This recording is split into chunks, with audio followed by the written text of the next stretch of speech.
You will never become more attractive by hyperfixating on your flaws. That's literally like saying, I want to understand the experience of what it's like to be a sane person and reading a book on insanity. Those two, they're on different wavelengths, you know what I mean?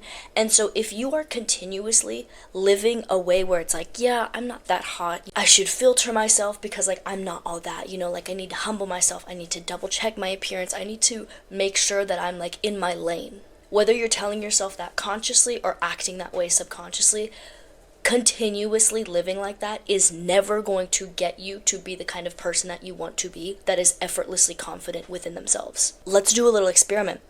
Bring to mind someone or something or a situation that you know is bad for you. Okay? Notice how your body is responding. You might get swelling in your throat. I know I am right now. Or like your chest might tighten. You might have like other thoughts coming in and start racing. Do you notice how that was an input? Like I gave you an input and your current response is an output. So you are literally a computer. You have subconsciously or unconsciously programmed yourself to respond in that way.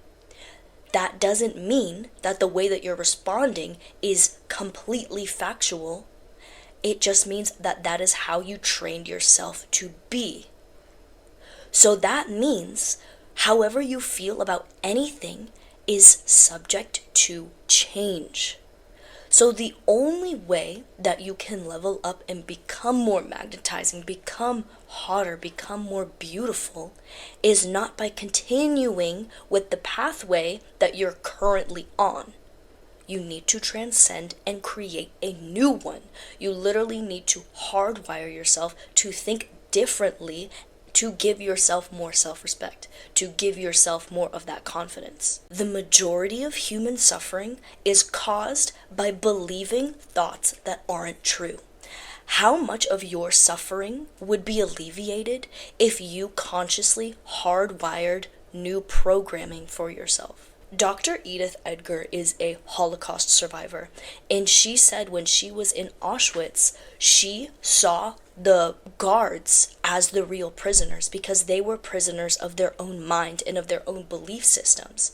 Whereas she, when she was asked to dance for the guards, she pictured herself on stage and she completely redesigned her mind, which transformed the world around her. Sometimes I need to remind myself of those situations and be like, wow, if Dr. Edith Edgar can do that, I can have 10% of that power and be able to transform the bad situations in my life. If she went through literally like the most traumatizing experience possible and completely redesigned it in her own mind, I can do the same.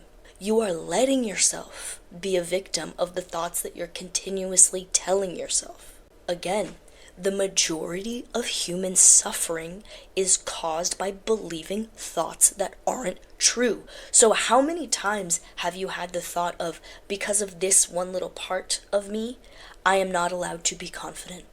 Because of this one little thing, or because I am this way, I can't be this person, and I can't attract this person, and that diminishes my value. How many times have you consciously or subconsciously thought that way? Or that person is so much better than me because they have this. All those thoughts are doing is taking away from the responsibility that only you have to be in control of the way you feel.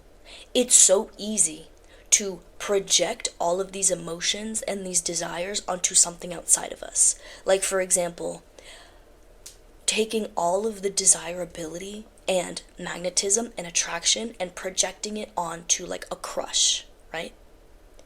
But you gave them that. You took all of that power from yourself and projected it onto something outside of you, and subconsciously said, okay, if I get this person's approval, this person's validation, then that must mean that I'm worthy. But my love, you need to understand that you created that point of view. There are probably millions of people on this planet that can look at that same person that you're putting on a pedestal and not see anything in them. So that means that you have the same power of creating a pedestal for yourself. The responsibility is literally all in your hands to question every thought that comes up and be like, is this serving me or is this not serving me? Should I finally start to take designing myself and my self-concept seriously? I have a really good practice, which is on your notes app right now, write down as you go throughout your day today your 10 or more most common thoughts. Try and pay attention to like what is ruminating up there. Like what are the current lines of code that you are running in your brain and that are becoming habitual? Because your energy and attention are sacred resources. They are magic. Do you want to know why they're magic? Because wherever you put them, it will grow. Wherever you put your energy and attention, that is what you are going to reap more of into your life. So the power is literally in your hands. When you hyperfixate on everything that you don't like about yourself, you are literally magnifying it and creating more of it. You are hardwiring your brain to search for more of it. So, do you know what that means?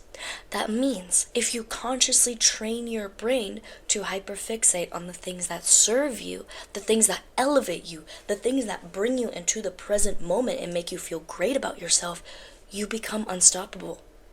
You are designing a computer, you are writing code up there to make you successful, to make you the kind of person that you really want to be. Thank you so much for watching this video and for being here. Please remind yourself of how powerful you are and that everything you need to become the most magnetic, attractive version of yourself all exists up here.